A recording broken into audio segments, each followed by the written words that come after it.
to. Hi, I'm Jennifer Howard with the Archive of American Television. Today is May 7th, 2004, and it is my great pleasure to be interviewing Richard Shapiro in Beverly Hills, California. All right, well, thank you so much for taking the time to sit down with us. We usually like to take about 10 minutes to get some information about your early years and influences. And the first question that we ask everybody is, what was your name at birth? Your name. My name? At birth. Of birth? Richard Allen Shapiro. Did you have any nicknames? I was called Dickie. Some people still call me Dickie. When were you born? 1934, June 27th, And where? Los Angeles. What was your mother's name? Florence. And what did she do for a living? She was a mother. And what about your father? What was his name? Edward. Still is. My father is going to be 86. He was in the men's clothing business, managed small department stores. Did you have any brothers or sisters? One of each. A brother 3 years younger, a sister 13 years younger. Where did you grow up? There's some question about whether I did, but here. Los Angeles. Mm-hmm. Did you have any hobbies while you were growing up? No, not to speak of. What kind of a student were you? Average. Resistant. I'd say rebellious, but I wasn't, only resistant. Did you enjoy school? No. Was there a specific reason why? Probably, but I don't know it. Did you know what you wanted to be when you grew up? No. But writing was always probably something I wanted to do. Did you write a lot of stories growing up? No. What were some of your early influences? Did you go to the movies? No, not to speak of. Yeah, sure. Saturday afternoons. Westerns? Yeah, sure. Okay, yes. What about the radio? Did you listen to that? Yep. Mm-hmm. Who were some of your favorite radio personalities? Do you recall any shows you'd like to listen to? Mr. Keene, Tracer of Lost Persons. I listened to The Shadow, all of the adventure shows of those days. Yeah. What high school did you attend? Hamilton. And when did you graduate? When did I graduate? 1952, I think. Did you attend college? Yes, UCLA. Graduated in 56. What did you study? English major. And did you enjoy school better by the time you got to college? No. Do you know why you didn't enjoy college? Was there a specific reason? Just not something I enjoyed very much. Studying or going to school or any of those things. When was the first time that you saw television?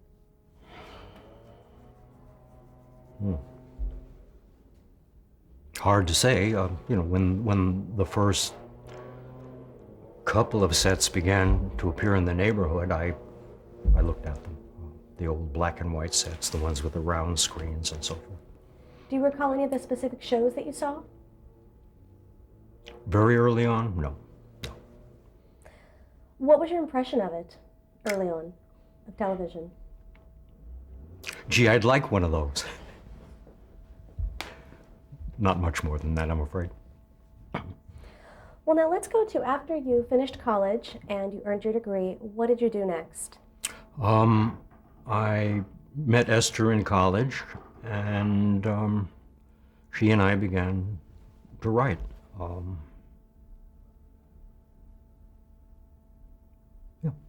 What kinds of projects did you write together? Well, we were trying to break into television, so we did lots of treatments and ideas and notions. When I was in college, I met Shimon Winselberg, who was quite a successful writer, then working on movies at Fox.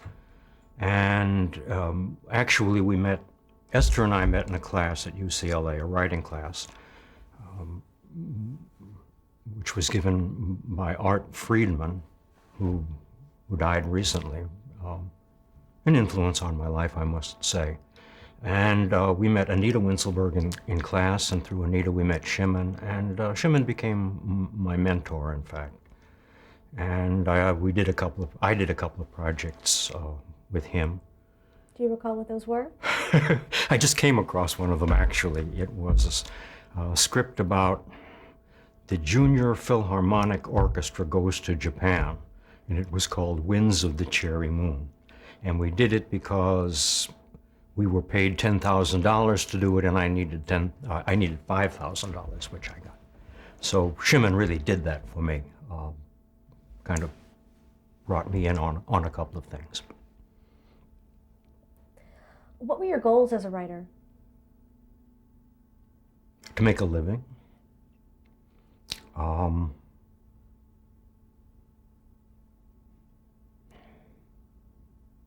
I'd like to say I had some higher aspirations than that. I probably did. But I wanted to work in television and make money and entertain people. Did you write full time? I worked at writing full time. Had to take odd jobs, one thing and another. In fact, when my first daughter, Flory, was born, I was working as a truck driver. That very week that Flory was born and I was doing that work, we got hired, Esther and I, to go to work at Warner Brothers on a movie, and we were going to earn the astonishing salary, I think, between us of something like $550 a week, which in fact was, astonishing because I was probably making that much a year before that. Do you recall what that film was you were hired to work on? It was a film that a director named Sherman Marks had been hired to, it was called Summer Tour, about some college fraternity boys who chase some college fraternity girls across the country and try to look under their dresses or something. What was the first television script that you sold? I think it was Manhunt. It was a half-hour cop show with Victor Jory as the star. Was this by yourself or with Esther? I think it was with Esther. Yeah, I think we did that together. We did everything together early on. Did that sale help you establish yourselves as professional television writers? Nope. Can you continue to struggle after that? I don't know whether struggle is the right word, but work at it and continuing to try to break in. Let's talk about some of the specific shows that you wrote for the most part individually. One was called Garrison's Gorillas. I think I did that with Shimon. What do you recall about that experience?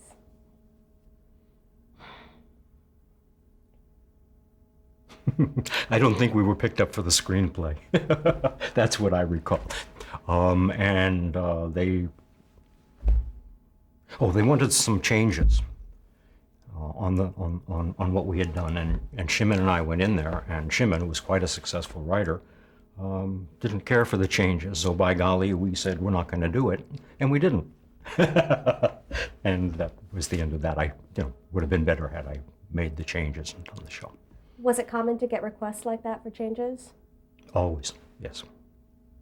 Would you usually say yes? One had no choice. One said yes. Or they made them for you. In fact, I remember one case, a producer called me and said, you're going to love the show, you're going to recognize most of it. Interesting. All right. What about the NBC series Ironside? Ironside was, well, an adventure show about a man in a wheelchair starring Raymond Burr? Raymond Burr. Good for you. And just, fun to write and fun to do. Did you write more than one episode for that show, do you think? I don't think so. I think I did one. I think it was after I did more. There's a a spirit in the room that's telling me that I did more. I don't remember quite how many I did. What about the ABC series Land of the Giants? Land of the Giants was Irwin Allen's show. And that was wonderful fun.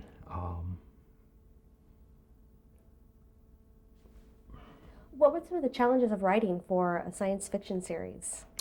Well, it wasn't really science fiction in the strictest sense.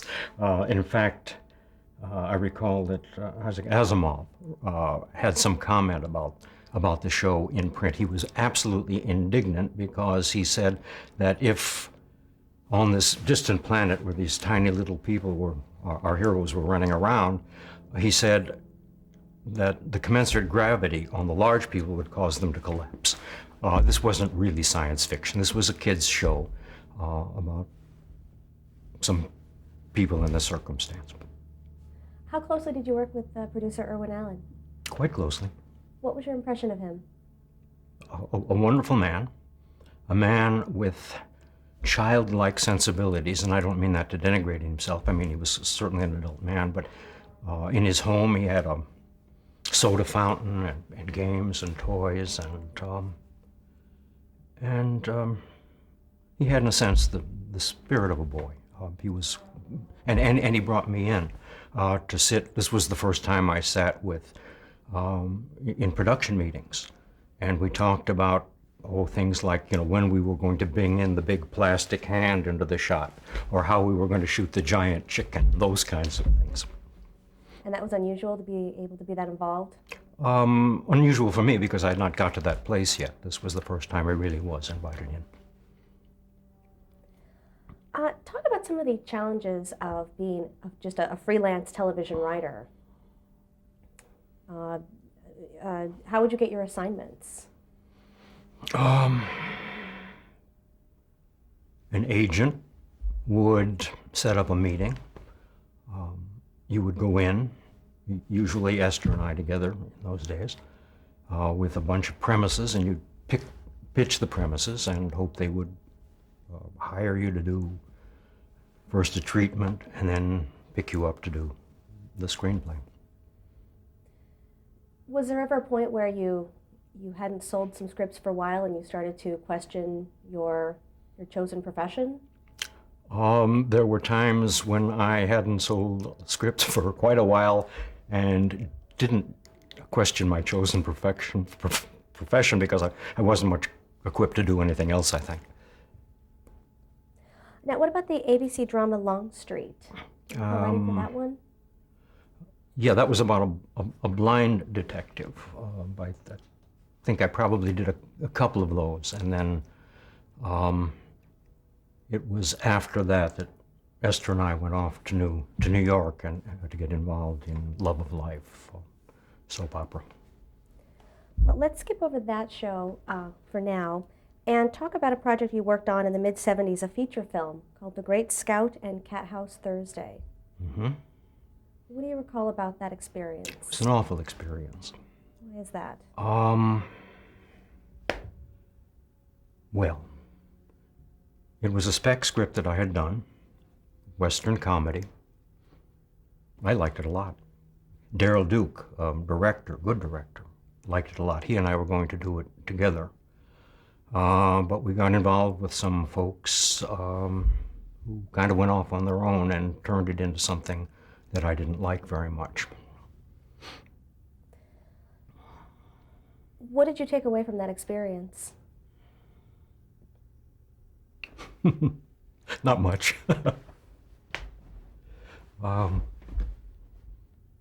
No, that's the way things worked then and work pretty much now, I think. If you look at advertisements for movies, you see endless numbers of people who've written and rewritten. It's the nature of the business, and that's the way it works. And if you don't want to do that, stay home and write a book. Well, also that year, your family moved to Europe. Yeah, that's probably why. Yes. What did you do while you're there? Tried to get working on a book and live in London and do that. Why did you decide to return? Well, we like to say that in London the sun comes up at 10 and goes down at 3. We wanted to come back home to California. All right, let's talk about a ABC movie that you worked on called The Cracker Factory. What was that about? That was based on a book by Joyce Burdett about Joyce, who went on to become an executive in television, probably still is, about her mental breakdown. And I did the script. Natalie Wood agreed to star in it. One of the best things she thought that she had ever done. And I produced it as well, and that was quite a wonderful experience for me. What were your additional responsibilities as the producer of the movie? I don't know, to sit on the set, I guess, and make sure that the writer's script was protected. That was a good job then. Yes. How closely did you interact with the cast? Oh, quite, yes. What were your impressions of Natalie Wood? Wonderful woman. Became a good friend, yes. Mm-hmm. What would she like to work with? Utterly pleasant, charming, easy, clever, original, and inventive. There was a scene, she was in the hospital, and a priest had come in to kind of help her through this period. And